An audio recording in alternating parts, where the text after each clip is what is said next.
How are you going to have more of an internal locus of control? Let's pretend that you get an interview next week with a company that is doing some other kind of roofing or windows or something where you're like, oh, I could help them grow their business. How would you go in and reference back to previous positions you've had and how it relates to that company? Yeah, absolutely. I did it yesterday with a water filtration company, and I was telling them how I communicate with people that don't necessarily speak languages and speak English. And so, like, yeah, obviously Google Translate, but I'm using my eyes, I'm using my lips, I'm using like 20 faces. No, you're going too much in your head, man. Are you open to some coaching? Yeah, please. So so-and-so connected us. I'm pleased to speak with you. It looks like you're trying to grow your company you're trying to grow sales in this area, and they thought that I might be a good fit here.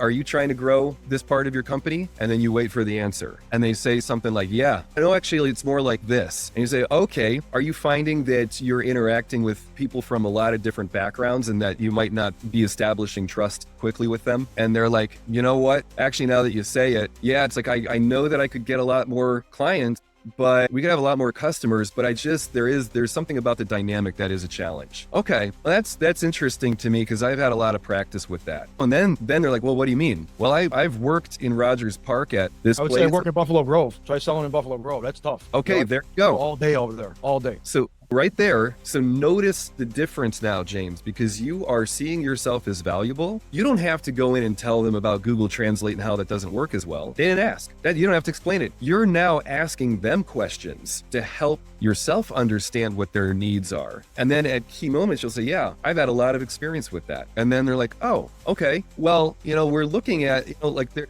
are some of our potential customers could be this, and this type of person. So it sounds like you're saying that you can have interactions that would move things forward with that. Yeah, okay. Tell me more about your needs. Yeah, and then you can say like, yeah, look at me. I'm a mutt from all over the place. So that's how you want to go about it, is you want to be understanding that you're valuable and seeing if your value fits in with what they need.